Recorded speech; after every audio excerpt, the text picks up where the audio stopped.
محترم بزرگوں، دوستوں، بھائیوں، موجودہ دور میں جو کہ فتنوں کا دور ہے اور بے شمار قسم کے فتنے مسلمانوں کو اور تمام انسانوں کو اپنے نرغے میں لیے ہوئے ہیں، اور اس کی وجہ سے لوگوں کے ایمان میں تزلزل اور اعتقادات کے اندر انتہائی ضعف اور کمزوری پیدا ہوتی جا رہی ہے۔ انہی فتنوں میں سے ایک فتنہ موجودہ دور کا جعلی پیروں کا فتنہ بھی ہے،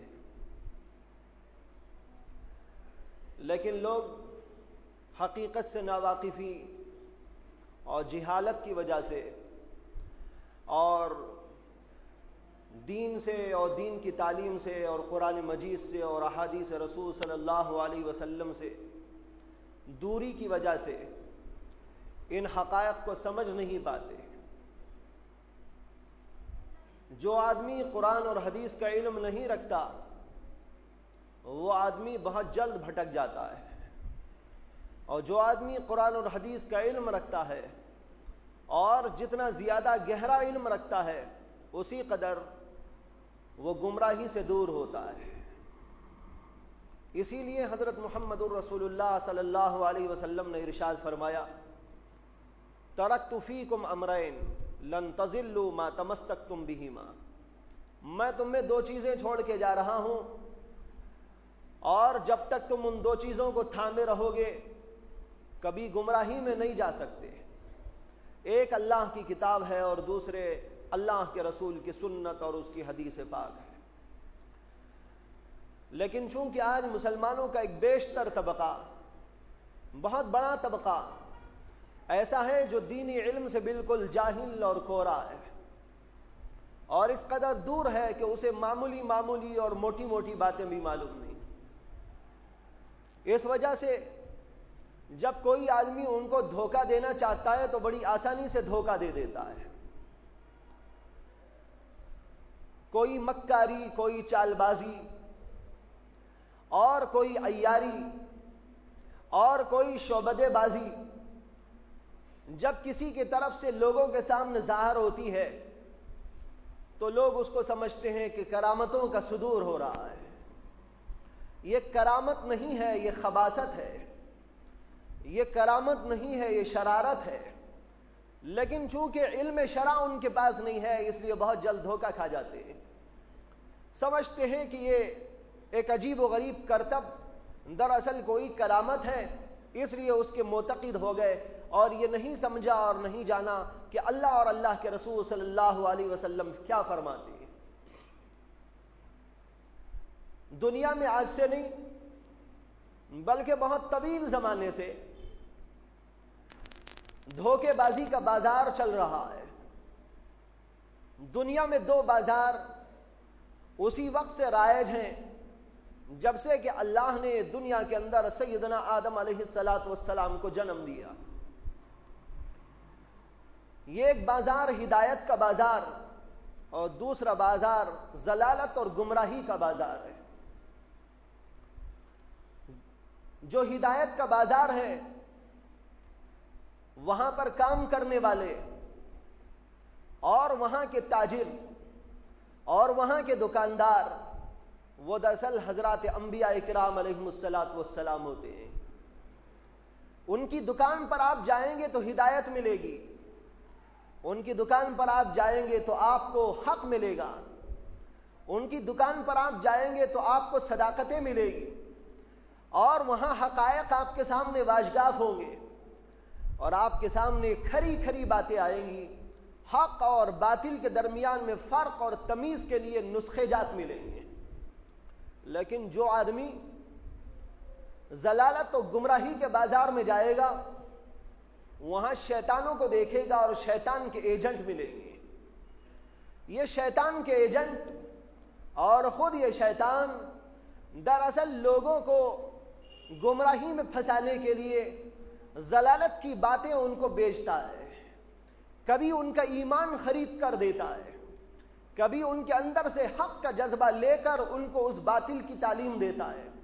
کبھی ان کے اندر کے اس ایمانی حرارت کو اور جذبے کو لے لیتا ہے اور اس کی جگہ پر ان کو کفر دیتا ہے، شرک دیتا ہے، ضلالت دیتا ہے، گمراہی دیتا ہے۔ تو دو بازار ہیں، دونوں بازار شروع دور سے چلے آ رہے ہیں۔ اللہ نے قرآن مجید کے اندر جگہ جگہ اس کی وضاحت کی ہے اور بتایا ہے۔ اسی لیے قرآن کریم نے دین کو، ایمان کو اور دین و ایمان پر چلنے کو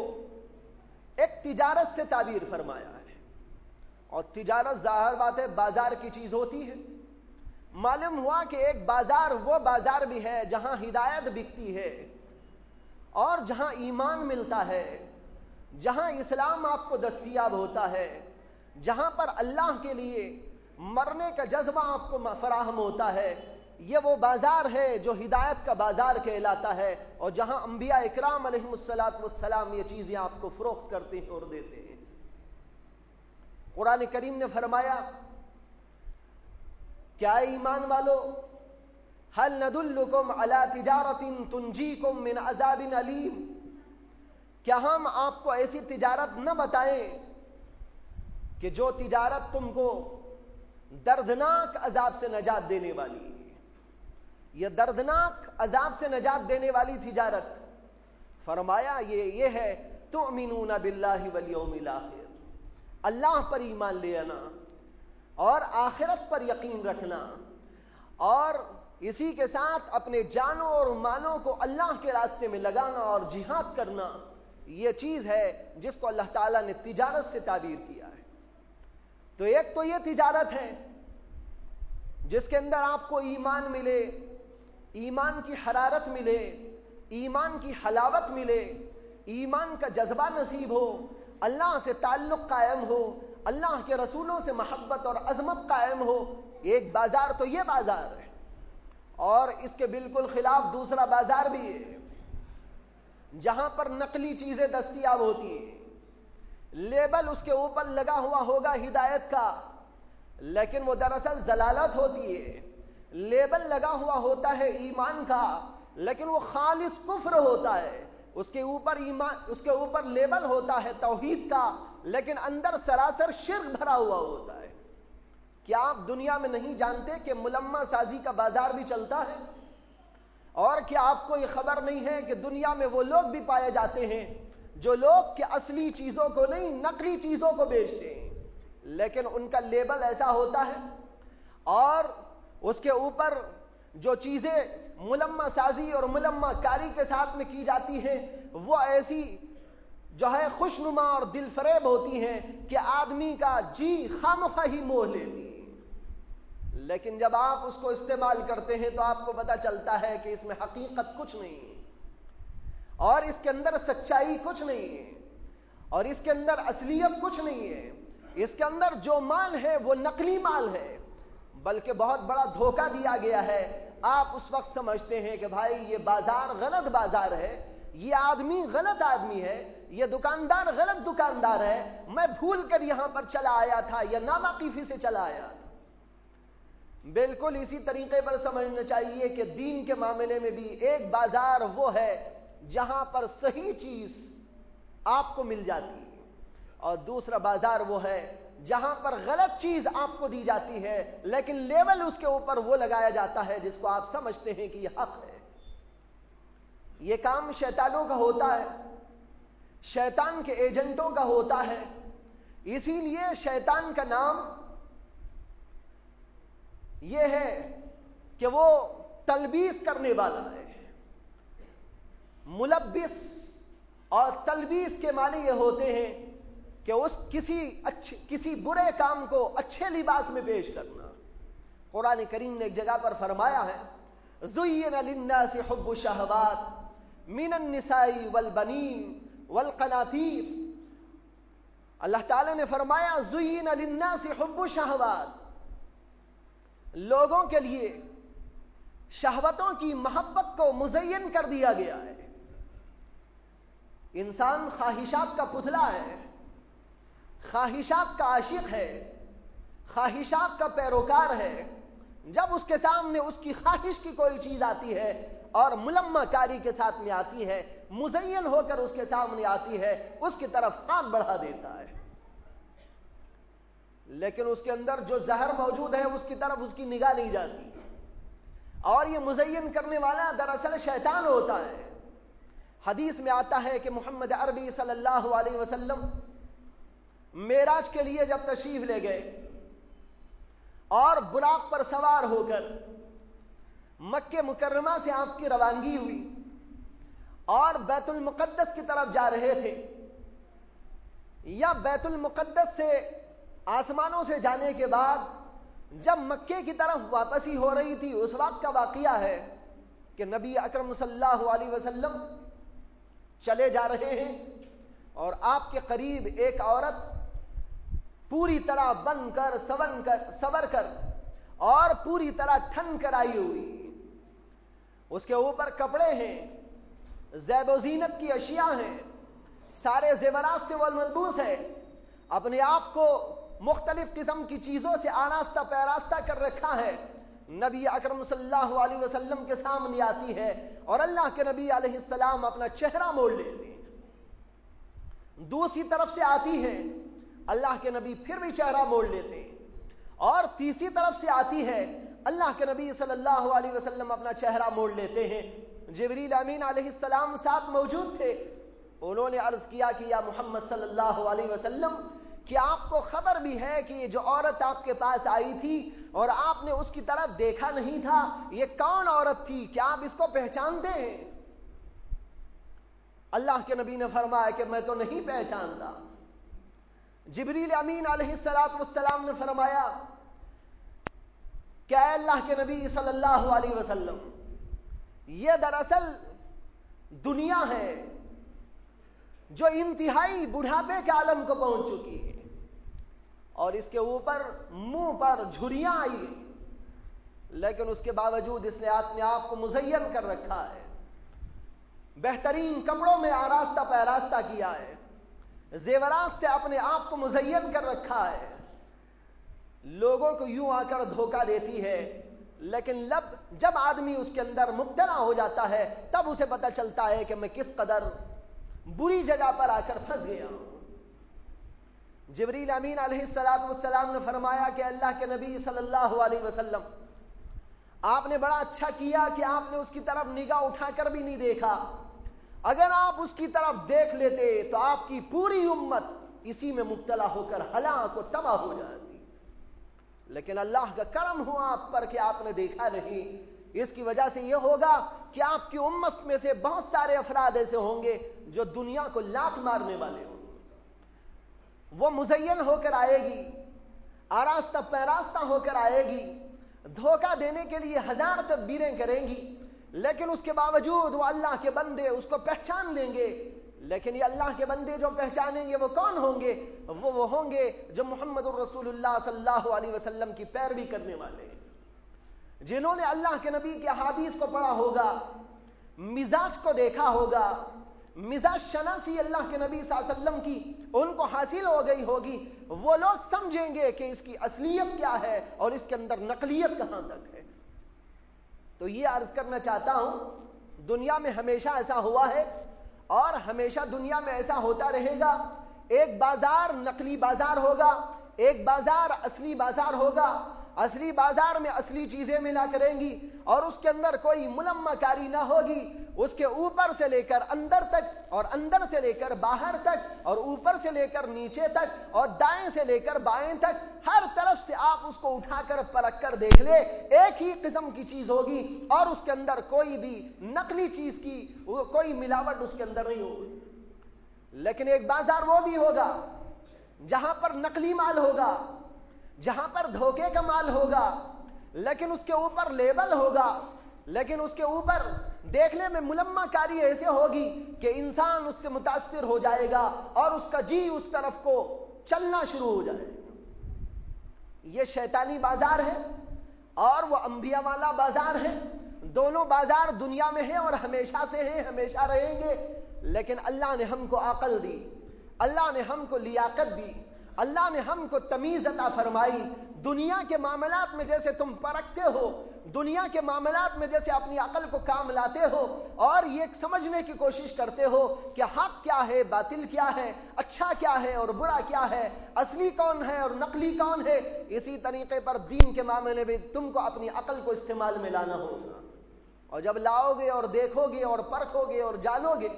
اور سمجھنے کی کوشش کرو گے، تدبر کرو گے، تفکر کرو گے، تو اللہ تمہارے سامنے حقانیت کو واضح کر دے گا، اور جو نقالی اس کے اندر کی گئی ہے وہ بھی تمہارے سامنے واضح ہو کر آئے گی، جس سے تم پہچان سکو گے کہ مجھ کو لینا کیا ہے اور چھوڑنا کیا ہے، مجھ کو حاصل کیا کرنا ہے اور کس کو لات مارنا ہے، اس میں اصلی کیا ہے اور نقلی کیا ہے. یہ چیزیں پہچاننے کے لیے اللہ نے ہم کو عقل عطا فرمائی. اور عقل محض عقل نہیں، وہ عقل جو محمد الرسول اللہ صلی اللہ علیہ وسلم کی تعلیم سے آراستہ پیراستہ ہو، جس نے علم دین کو حاصل کیا ہوا ہو، جو اللہ کے نبیوں کی طرف سے آتی ہے، اور پھر اس کے بعد وہ پہچاننے کی کوشش کرے، انشاءاللہ اسے حق بات ضرور مل جائے گی. میں عرض یہ کرنا چاہتا ہوں، دنیا میں دونوں قسم کی چیزیں چلتی رہی اور قیامت تک چلتی رہیں گی، اور موجودہ دور کے اندر بھی یہ آپ چیزیں دیکھتے جائیں گے. ہزاروں قسم کے لوگ بہکانے والے بہکانے کے لیے آتے رہیں گے اور لوگوں کو اپنی طرف مائل کرنے کی کوشش کرتے رہیں گے تاکہ یہ دین سے ہٹ جائے، اللہ کے راستے سے ہٹ جائے اور باطل کے راستے پر چلنا شروع ہو جائے. میں نے عرض کیا تھا شروع میں آپ کے سامنے کہ جاہلی پیروں کا دور ہے اور جانساز پیروں کا دور ہے. خصوصاً ہمارا بنگلور شہر ایک ایسی آماج گاہ ہے جہاں پر آپ ہر قسم کا فتنہ دیکھتے ہیں، لیکن بہت کم لوگ ایسے ہوتے ہیں کہ جب ان کے سامنے یہ فتنے آتے ہیں تو وہ اس پر غور کرتے ہیں اور اس بات کی کوشش میں لگتے ہیں کہ اصل کیا ہے اور نقل کیا، حق کیا ہے اور باطل کیا، اچھا کیا ہے اور برا کیا، مغز کیا ہے اور پوست کیا. اس بات پر غور و فکر کرنے والے بہت کم افراد ہوتے ہیں. عموماً ایسے لوگ ہوتے ہیں جو اپنی کسی محتاجی کی وجہ سے، اپنی کسی بیماری کی وجہ سے، اپنی کسی پریشانی کی وجہ سے جب کسی آدمی کو کوئی کرتب دکھاتے دیکھتے ہیں فوراً متاثر ہوتے ہیں اور یہ سمجھتے ہیں کہ یہ میرے لیے ہو سکتا ہے کہ حاجت روا بن کے آیا ہو، یہ میرا مشکل کشا بن کر آیا ہو، میری پریشانوں کا حل لے کر آیا ہو، میرے مسائل کو جو ہے حل کرنے کے لیے آیا ہوا ہو، اور اس طور پر اس کی ان ساری بدماشیوں کو گوارا کر لیتے ہیں جو قرآن اور حدیث کے بالکل خلاف ہوتی ہیں. اس طرح کے پیر ہمارے بنگلور شہر کے اندر یہاں سے وہاں تک پھیلے ہوئے ہیں اور لوگوں کو گمراہ کرتے جا رہے ہیں، اور ایسی ایسی باتیں ان کی زبانوں سے نکلتی ہیں کہ جس کے دل کے اندر ایمان کی تھوڑی سی رمق بھی موجود ہو وہ آدمی ان باتوں کو قبول نہیں کر سکتا. لیکن کتنے افسوس کی بات ہے کہ جب وہ لوگ ایسی باتیں کہتے ہیں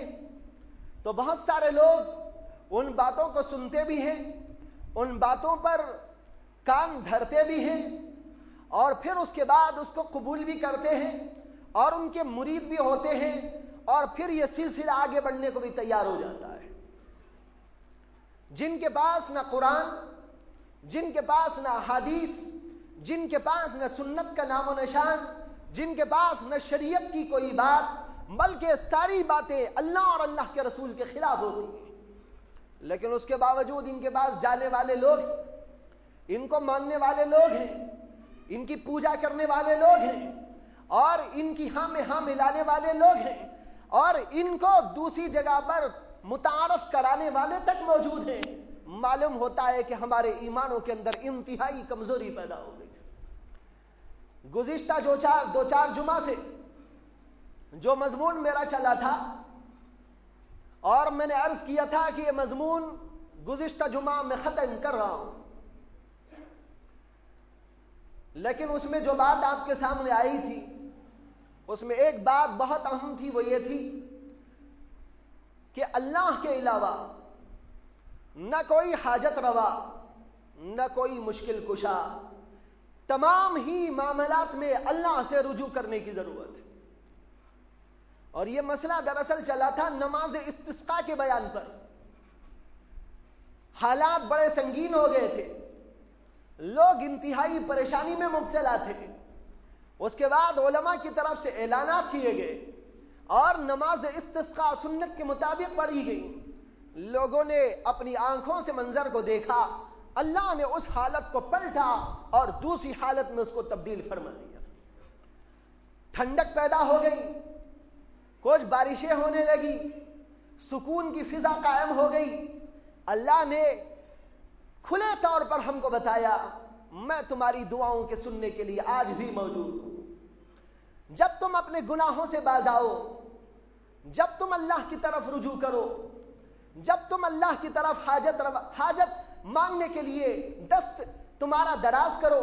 تو سننے کے لیے میں حاجت روا ہوں، میں مشکل کشا ہوں، میں تمہارے مسائل کو حل کرنے والا ہوں۔ اللہ نے کھلے طور پر ہم کو بتایا۔ اسی ضمن میں بات چلتے چلتے اس پر آئی تھی کہ ہر معاملے میں اللہ سے رجوع کرو، اس لیے کہ یہ مسئلہ دراصل توحید کے مسئلے سے متعلق ہے۔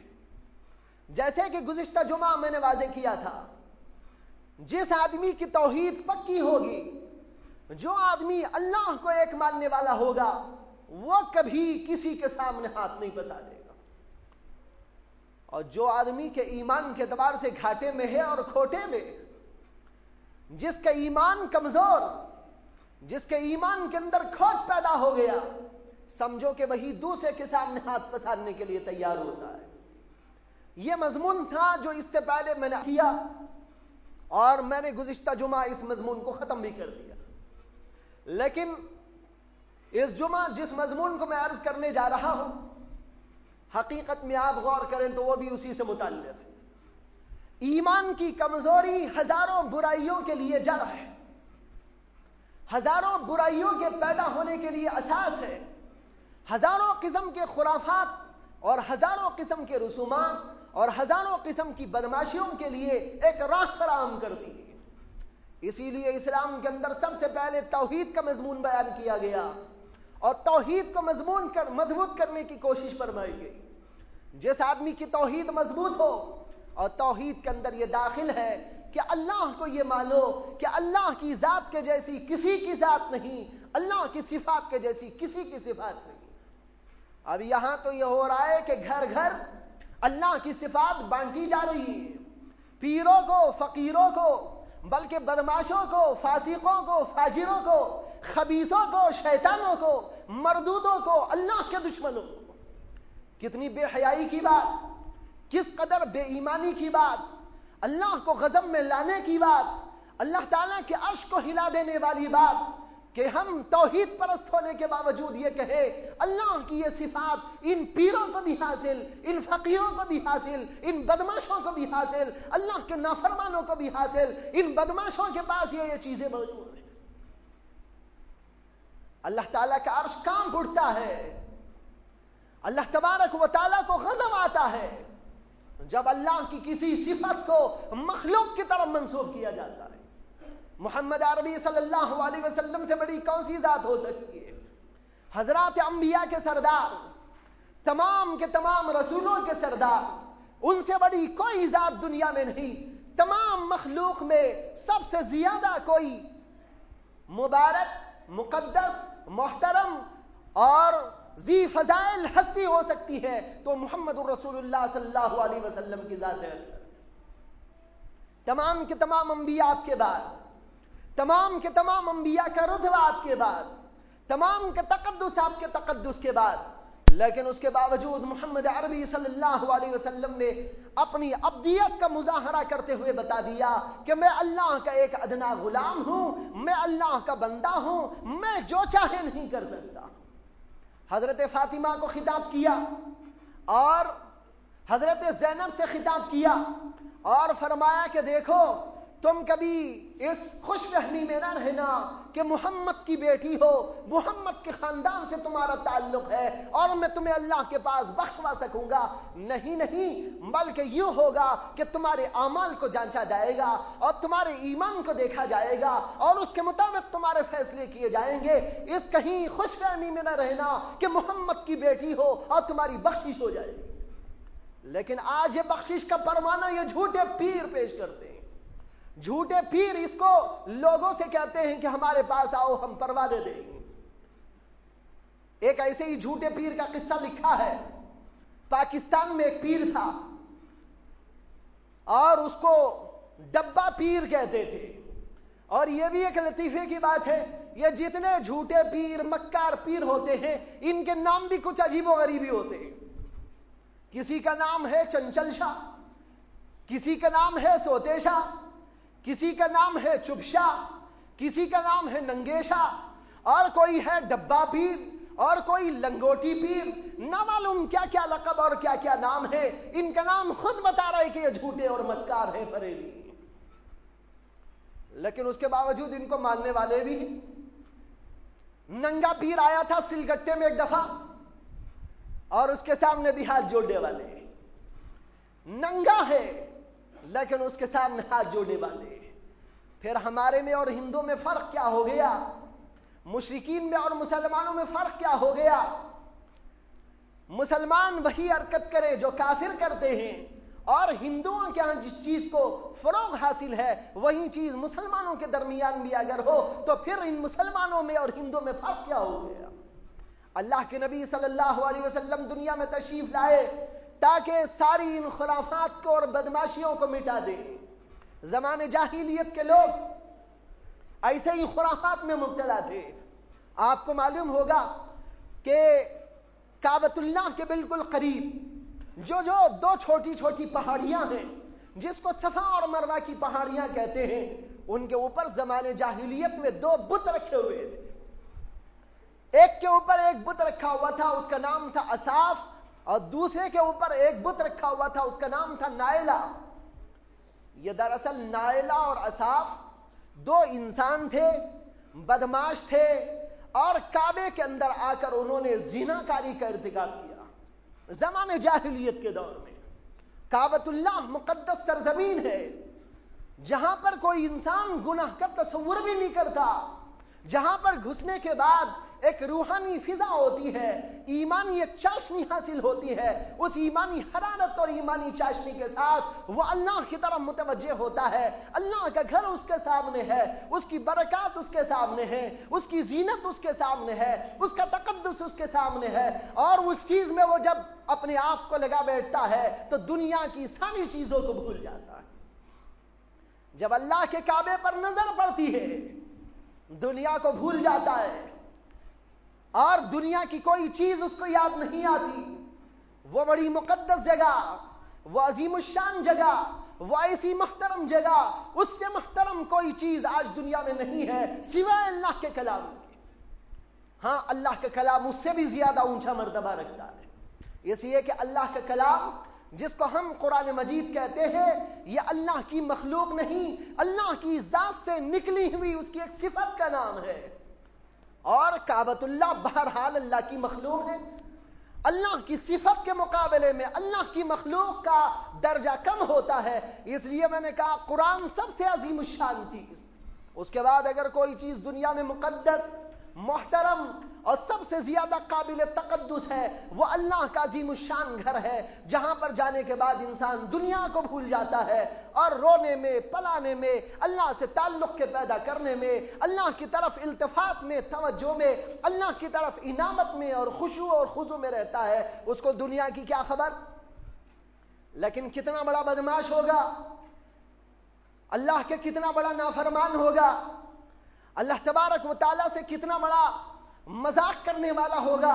وہ شخص جو کعبۃ اللہ میں گھسنے کے بعد کعبۃ اللہ کی اس مقدس سرزمین کے اوپر زنا کا ارتکاب کر بیٹھے۔ اللہ نے ان کے اوپر عذاب نازل کیا اور ان دونوں مرد و عورت کو اللہ نے پتھر میں تبدیل کر دیا تاکہ دنیا میں بعد میں آنے والے انسان ان کو دیکھ کر عبرت پکڑتے رہے اور ان کو یہ احساس ہوتا رہے کہ اللہ کے مقدس گھر میں جو آدمی اتنی بدترین حرکت کرے اللہ کا اس کے لیے ایسے ہی عذاب آتا ہے۔ چنانچہ دونوں پتھر کے بن گئے۔ تو اس زمانے کے جو لوگ تھے انہوں نے ان دونوں کو اٹھایا، ایک پر ایک کو اور دوسرے پر دوسرے کو رکھ دیا، تاکہ لوگ یہ سمجھے اس کو دیکھ دیکھ کر کہ اللہ کی نافرمانی کا یہ حشر ہوتا ہے، یہ وبال ہوتا ہے۔ لوگ آتے تھے، دیکھتے تھے، جاتے تھے، لیکن چند سالوں کے بعد لوگوں کے درمیان میں ایک دوسرا قسم کا تصور پیدا ہو گیا، اور وہ بات لوگ بھول گئے کہ یہ دونوں اللہ کے نافرمان بندے ہیں، بلکہ یہ سمجھ کر کہ ان مقدس سرزمین پر رکھے جانے والے یہ دو بت دراصل کوئی ہمارے مقدس بت ہوں گے، اس کی بھی پوجا انہوں نے شروع کر ڈالی۔ یہ دراصل خدا کے نافرمان تھے اور ان دونوں کی پوجا شروع کر دی گئی، اور لوگ اس کے سامنے جا کر ہاتھ جوڑتے تھے اور اپنی منتیں اور حاجتیں پیش کرتے تھے، اور وہاں پر جا کر ان کا طواف کیا جاتا تھا، اور یہ سمجھتے تھے کہ یہاں پر طواف کی اصلیت یہی دو بت ہے، انہی دو بتوں کے لیے یہاں طواف مشروع ہوا ہے، اس لیے ان دو بتوں کا طواف کیا جاتا تھا۔ جب محمد عربی صلی اللہ علیہ وسلم دنیا میں تشریف لائے، اسلام دنیا کے اندر آیا، اور اس نے اعلان کیا سوائے اللہ کے کسی کی عبادت نہیں ہے، اور پھر یہ آپ کو معلوم ہے کہ کعبۃ اللہ میں بت رکھے ہوئے تھے۔ اللہ کے نبی صلی اللہ علیہ وسلم نے مکے سے جانے کے بعد مدینے میں قیام فرمایا تھا، اور پھر مدینے سے جب اللہ کا حکم ہوا تو پھر مدینہ تشریف لائے تھے۔ وہ اس وقت کی بات ہے جب کہ نبی اکرم صلی اللہ علیہ وسلم نے حج ادا فرمایا تھا، اور اس سے پہلے کی بات ہے جب کہ اللہ کے نبی علیہ السلام نے اس سرزمین پر قدم رکھا تھا فاتح کی حیثیت سے۔ مکہ فتح ہوا، کعبۃ اللہ کو کھولا گیا، اور اس کے اندر 360 بت تھے، ان سارے بتوں کو وہاں سے نکالا گیا، اور یہ ساری باتیں ہوئی۔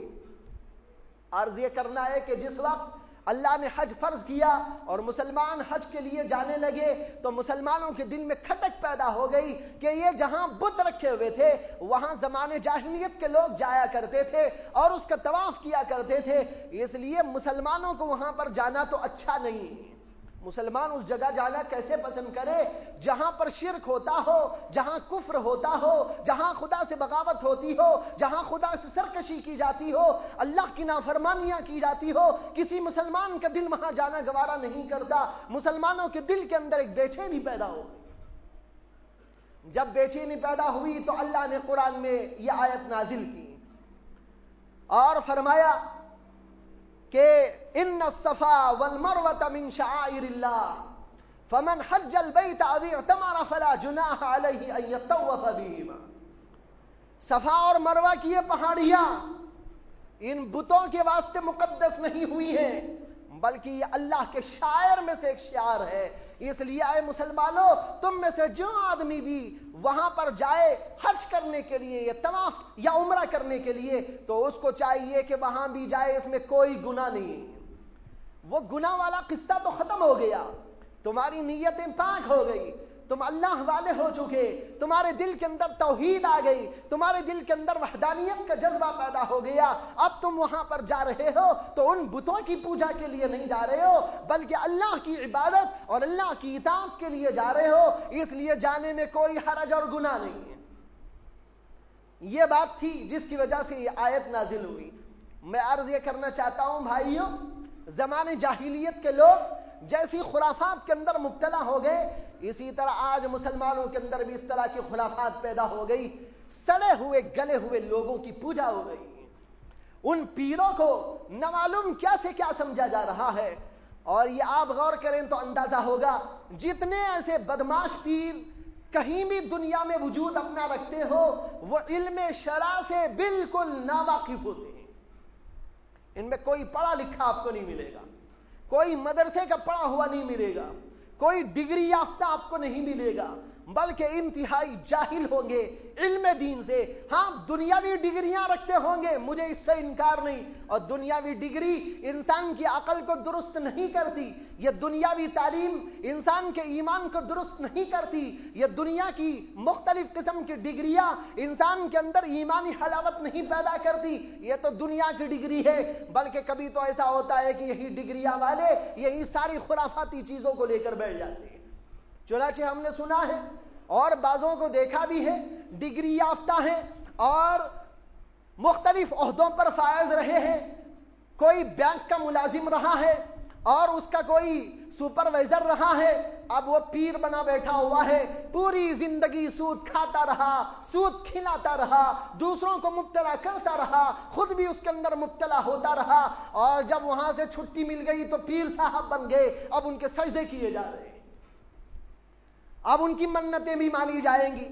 اور نہ معلوم پھر قبر بنے گی تو کیا ہوگا۔ یہ ساری خرافاتی چیزیں ان لوگوں سے آ رہی ہیں جو علم دین سے بالکل ناواقف۔ اللہ ان کے دلوں کو مسخ کر دیتا ہے، ایمان کی چیزیں ان سے چھین لی جاتی ہیں،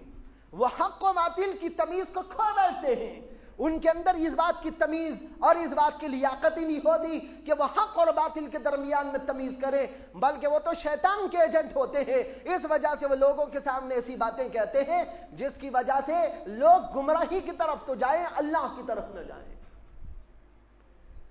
حضرات صحابہ میں سے بعض صحابہ کرام نے ولی کی جو تفسیر کی ہے وہ مجھے یاد آ گئی۔ فرمایا حضرت ابن عباس رضی اللہ تعالی عنہ نے اسی آیت میں جس کو میں نے شروع میں آج آپ کے سامنے پڑھا، الا ان اولیاء اللہ لا خوف علیہم ولا هم يحزنون، حضرت ابن عباس رضی اللہ تعالی عنہ فرماتے ہیں اللہ کا ولی وہ ہوتا ہے جب اس کو دیکھا جائے تو اللہ یاد آئے، اس کی اداؤں کو دیکھو، اس کے طریقے کو دیکھو، اس کی بات چیت کو دیکھو،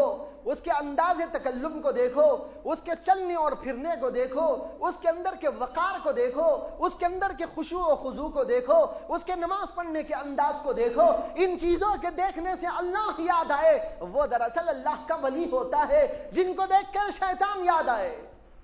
جن کو دیکھ کر دنیا کی مکاریاں یاد آئے، جن کو دیکھ کر دنیا کے دھندے چلے،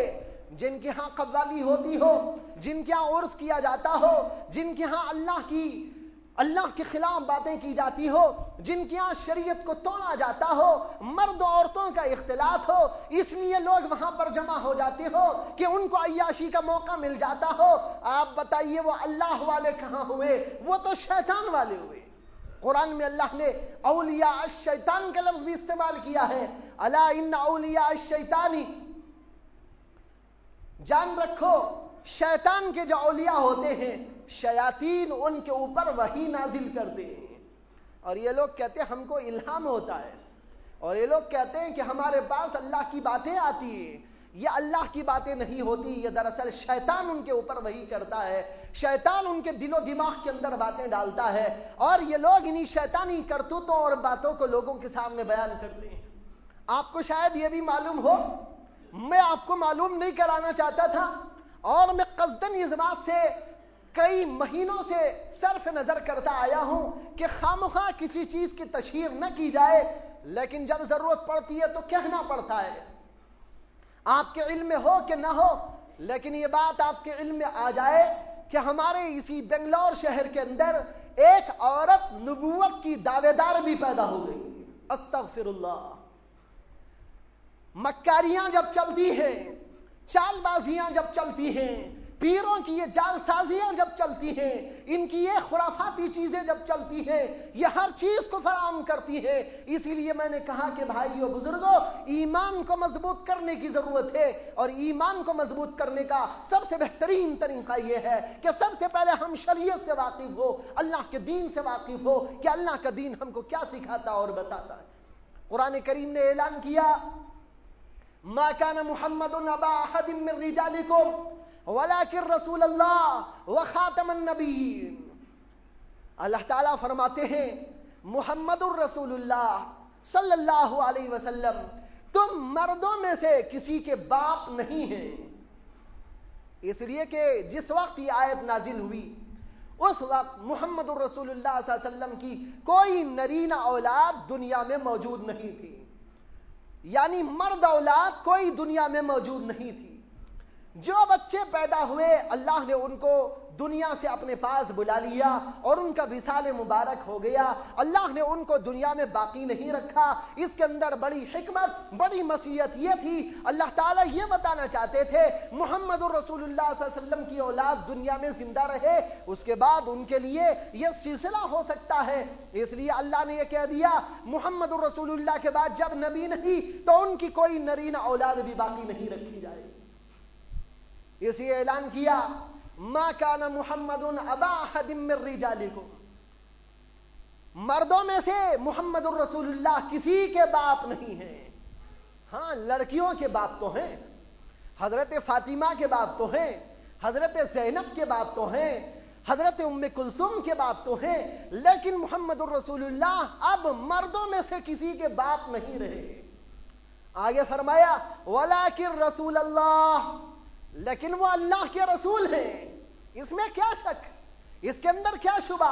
اس کے اندر کیا تعمل، اس کے اندر کیا تذبذب، یہ بات ایک حقیقت ہے وَلَٰكِن رسول اللہ کہ محمد اللہ کے رسول ہیں صلی اللہ علیہ وسلم۔ اور اس کے بعد میں فرمایا وَخَاتَمَ النَّبِيِّينَ، رسول تو بہت سے آئے ہیں، حضرت ابراہیم بھی رسول تھے، حضرت موسیٰ بھی رسول تھے، اور حضرت عیسیٰ بھی رسول تھے، حضرت نوح کو بھی اللہ نے رسول بنا کر بھیجا، اور بھی اللہ کے بہت سارے رسول دنیا میں تشریف لائے۔ رسول تو بہت آئے لیکن ہمارے محمد، ہمارے پیارے محمد، ان کو اللہ تبارک و تعالیٰ نے محض رسول نہیں بلکہ خاتم المرسلین بنایا ہے، خاتم النبیین بنایا ہے، اور سلسلہ نبوت کو ختم کرنے کے لیے سب سے آخر میں بھیجا ہے۔ آپ کے بعد دنیا میں کوئی نبی آنے والا نہیں، نہ مرد نہ عورت کوئی آنے والا نہیں۔ نبوت کا سلسلہ بند کر دیا گیا، اور کیوں بند کر دیا گیا اس کو بھی ذرا سمجھ لیجئے۔ ہو سکتا ہے کہ کسی کے ذہن کے اندر یہ شبہ ہو حضرت موسیٰ کے بعد جب نبی آئے، ابراہیم کے بعد جب نبی آئے، حضرت نوح کے بعد جب نبی آئے، ایسے ہی سلسلہ اگر اب بھی باقی رہتا تو بہت اچھا تھا۔ نہیں، ہم کہتے اچھا نہیں تھا، اللہ نے اسی لیے بند کر دیا، اس لیے کہ محمد الرسول اللہ سب سے بڑے نبی تھے، سارے نبیوں کے بعد آخر میں اللہ کے نبی کو بھیجا، اور یہ بتانے کے لیے بھیجا شریعت کو مکمل کر دیا گیا ہے۔ اعلان فرمایا اليوم اکملت لکم دینکم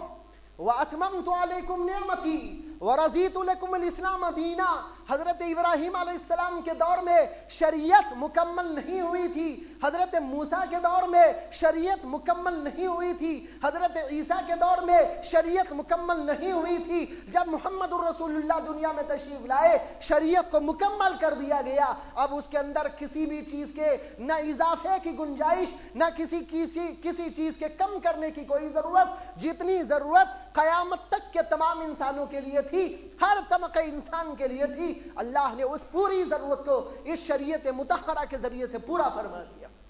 اب بتاؤ کہ نبی کی کیا ضرورت؟ نبی دو وجہ سے آتا تھا۔ پہلے زمانے میں نبوت کا ہونا دو بنیادوں پر تھا۔ ایک بنیاد یہ تھی کہ شریعت ابھی مکمل نہیں ہوئی تھی، کسی زمانے میں شریعت شیرخوارگی کے عالم میں تھی، کسی زمانے میں شریعت اپنے بچپن کے دور سے گزر رہی تھی، کسی زمانے میں شریعت لڑکپن کے دور سے گزر رہی تھی، کسی زمانے میں شریعت جوانی کے دور پر آئی، اور یہ کون سا دور ہے؟ یہ محمد الرسول اللہ صلی اللہ علیہ وسلم کا دور ہے، جس میں شریعت کو اپنی پوری توانائیوں کے ساتھ اور تمام لوازمات کے ساتھ، تمام ہی اس کے ضروری اشیاء کے ساتھ، ضروری اجزاء کے ساتھ میں مزین اور مکمل اور مستحکم کر کے اللہ تبارک و تعالی نے مکمل فرما دیا۔ اب کسی نبی کی ضرورت باقی نہیں رہی، اس لیے کہ شریعت مکمل ہو گئی، پہلے مکمل نہیں ہوئی تھی، اس لیے نبوت کا سلسلہ جاری تھا۔ جب مکمل ہو گئی تو نبوت کی کوئی ضرورت باقی نہیں رہی۔ ایک وجہ تو یہ ہے جس کے لیے نبی آیا کرتا تھا، اور دوسری بنیادی وجہ یہ بھی ہے کہ ہر شریعت نبی کے جانے کے بعد اس شریعت کے ماننے والے لوگ تحریف اور تبدیلی کر دیا کرتے تھے۔ اللہ نے کسی بھی نبی کی نبوت کے بعد ان کی شریعتوں کو محفوظ رکھنے کا وعدہ نہیں کیا تھا، لیکن محمد الرسول اللہ کی شریعت کو محفوظ کر دیا گیا۔ 1400 سال پہلے قرآن نازل ہوا، لیکن بتاؤ کوئی شوشہ بدلا، کوئی نقطہ بدلا، کوئی زیر بدلا، کوئی زبر بدلا، کوئی پیش بدلا، کسی تشدید میں فرق آیا، کسی جگہ جزم میں فرق آیا؟ نہیں، جو اللہ کے نبی نے بیان کر دیا اور آج تک موجود اور انشاءاللہ قیامت تک محفوظ رہے گا، اس کے اندر کوئی بھی رتی برابر تبدیلی نہیں ہوئی۔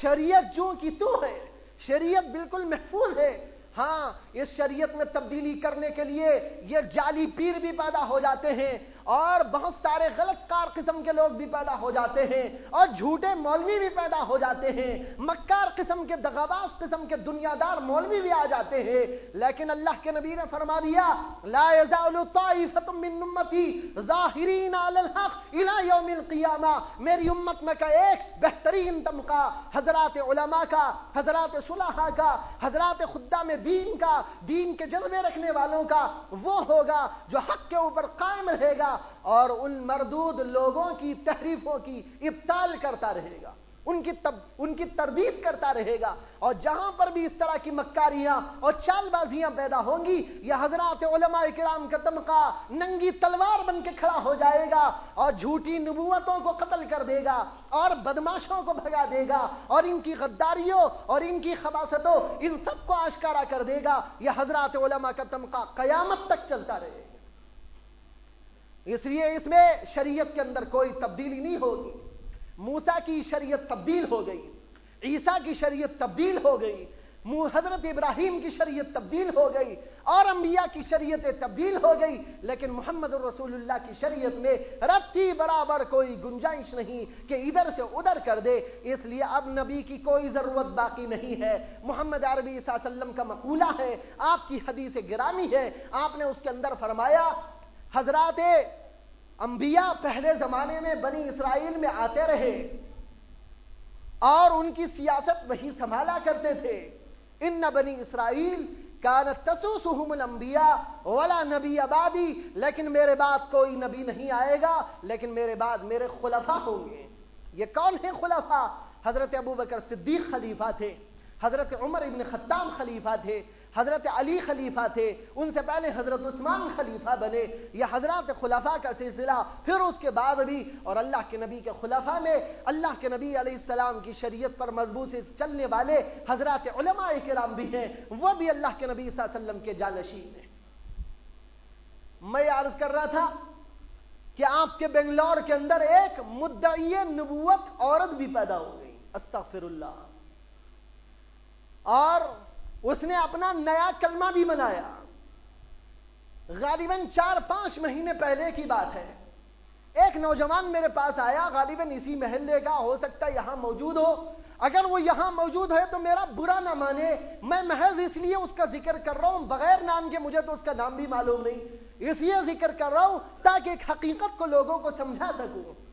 بعض وقت کسی واقعے کے ذریعے سمجھانا ذرا زیادہ مفید ہو جاتا ہے۔ تو ایک نوجوان آیا اور اس نے کہا کہ یہ ایک کلمہ ہے، بعض لوگ یہ دے رہے ہیں، یہ پڑھ سکتے ہیں کیا؟ مجھے بہت غصہ آیا۔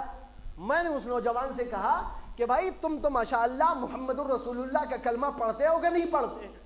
اس نے کہا کہ پڑھتے ہیں۔ میں نے کہا اللہ کے بعد کوئی نبی تو نہیں، کوئی نبی تو نہیں، تو پھر یہ سوال لے کر آنے کی ضرورت ہی کیا ہے؟ جب ایک مسلمان کو معلوم ہے ہمارے نبی کے بعد کوئی نبی نہیں ہے، تو دنیا کی بڑی سے بڑی طاقت اگر ہمارے سامنے نیا کلمہ پڑھے تو ہم اس کو پھاڑ کے پھینک دیں گے، ہماری مجال نہیں کہ اس کو ہم پڑھیں۔ میں نے جب اس کو سمجھانا چاہا تو بار بار یہ سوال کر رہا تھا اس میں جو مضمون ہے وہ صحیح ہے کیا؟ میں نے کہا بھائی چاہے صحیح ہو لیکن مسلمان کوئی چیز نہیں پڑھے گا، پڑھے گا وہی جو اللہ کے نبی نے بتایا، ہمارا وہی کلمہ ہے، چاہے کوئی اس سے بہتر کلمہ لائے لیکن وہ بہتر کلمہ نہیں ہے، ظاہراً بہتر ہو سکتا ہے، اگر کوئی اس سے بہتر کلمہ ہوتا محمد الرسول اللہ اسی کلمے کو لے آتے۔ میں عرض یہ کرنا چاہتا ہوں کہ بعد میں مجھے معلوم ہوا کہ وہ جو لڑکا کلمہ لایا تھا اس کے اندر یہ الفاظ تھے لا الہ الا اللہ محمد الرسول اللہ روحی ماں ظاہر باطن، اس لیے کہ اس عورت نے اپنا نام رکھا ہے روحی ماں، روحی ماں کے نام سے وہ اپنے آپ کو مشہور کر رکھی ہے، اور کہتی ہے کہ روحی ماں ظاہر باطن یہ کلمے کا جز ہے، یعنی جب تک ایک آدمی یہ روحی ماں کو تسلیم نہیں کرے گا اس وقت تک نعوذ باللہ اس کا ایمان مکمل نہیں ہوگا۔ استغفر اللہ، اللہ کے نبی کے بعد تو کوئی نبی نہیں، سارے جو بھی آئیں گے، حتیٰ کہ محمد رسول اللہ نے فرما دیا اگر موسیٰ بھی زندہ ہوتے تب بھی ان کو میرا ہی کلمہ پڑھنا تھا، اگر عیسیٰ زندہ ہو اور آئیں گے قیامت کے قریب وہ میرا ہی کلمہ پڑھیں گے، کسی اور کا کلمہ نہیں پڑھیں گے۔ جب انبیاء بھی آ کر محمد الرسول اللہ کا کلمہ پڑھے، یہ بے ڈھنگی عورت جس کو کلمہ تک پڑھنا نہیں آتا، جس کو شریعت کا کوئی علم نہیں ہے، بالکل جاہل ہے، اناڑی ہے، اور سنا ہے کہ کوئی گریجویٹ ہے، گریجویٹ تم کو ہو سکتا ہے کہ دنیا کی کوئی منزل پر پہنچا دے، لیکن یاد رکھو جب تک شریعت کا علم نہ ہوگا تم ہماری نظر کے اندر انتہائی حقیر ہو، کوئی مقام نہیں۔ ہم نے اس کی کیسٹ بھی منگوائی